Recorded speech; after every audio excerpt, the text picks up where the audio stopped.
Tem gente que fala assim para mim: "Ah, minha criança ela fala, ela escreve, mas não lê nada. Por que será?". Essa pergunta, ela é sempre feita por muitas professoras e também foi feita por mim durante muito tempo, porque eu já comecei muito cedo no magistério, né. Comecei a trabalhar muito cedo, eh, como auxiliar de sala. Então eu via que muitas crianças realmente copiavam tudo, mas não sabiam ler, e eu não entendia por que não sabia ler, mas já copia tudo, gente. Aí quando eu entrei na universidade, logo assim que eu entrei, eu fui conhecer o Vygotsky mas eu mergulhei, né, eu mergulhei no Vygotsky. Vygotsky para mim eu dava palestra do Vygotsky. E aí para se aprofundar um pouco mais, eu estudei Luria. Luria, ele foi um discípulo do Vygotsky, um aluno do Vygotsky. E o Luria é conhecido como o pai da neurociência. Por quê? Ele descobriu que o cérebro, ele trabalha na sua totalidade. Não é só uma área que é responsável por isso, por aquilo. Não, ele trabalha numa totalidade, várias áreas, e quanto mais você faz a mediação, áreas vizinhas vão sendo conectadas para dar conta de uma resposta. E também há um diálogo entre os dois hemisférios. E a neurociência ela vem mostrar que aprender a ler é uma tarefa difícil. E se você não fizer o processo adequado, você vai trazer sequela para todo tipo de criança, não só para criança com deficiência intelectual. Por isso que hoje no Brasil nós temos várias crianças que chegaram no 4º, 5º ano e ainda não sabem ler, não sabem ler. A pesquisa que eu apresentei faz umas 2 semanas aí que saiu do INEP, em mais de 50% das crianças que estão no 2º ano, então já acabou a pandemia, não tem mais essa de pandemia, que estão no 2º ano, não sabem ler. É quase 60%.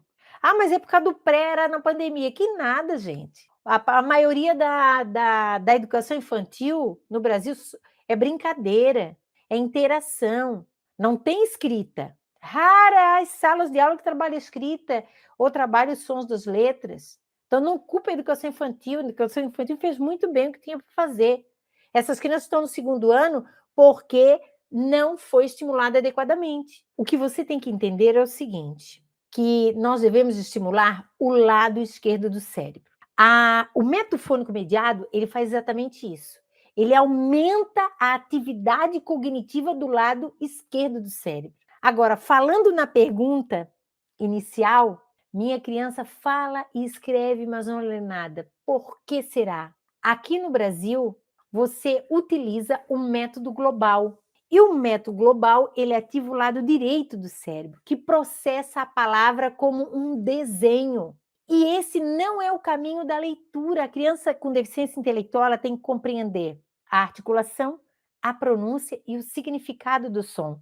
E não ver a palavra copiada como um desenho.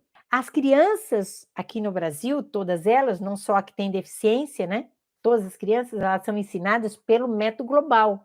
Mas as crianças que não têm deficiência, elas pegam tudo do lado direito e transferem depois para o lado esquerdo.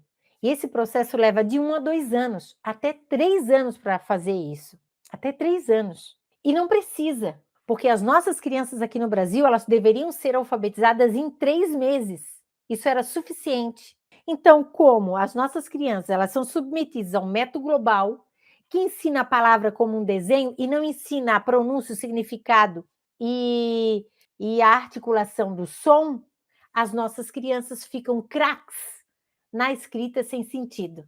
Elas não interpretam o que escrevem, não sabem ler o que escrevem, não compreendem o que escrevem, apenas escrevem. E olha que loucura, o método global é predominante nas escolas brasileiras, é predominante. Tem países da Europa e da América, né, como um todo, do continente americano, que é proibido o método global. Faça uma pesquisa aí na internet. É proibido, porque ele traz um problema gravíssimo para as nossas crianças. Mas para quem defende a ideia de que a nossa criança com deficiência intelectual está lá na escola só para se socializar, beleza.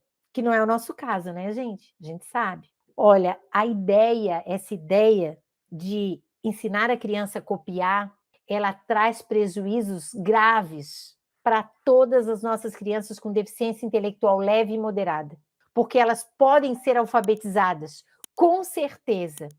Então, nós temos que nos unir e mudar essa situação.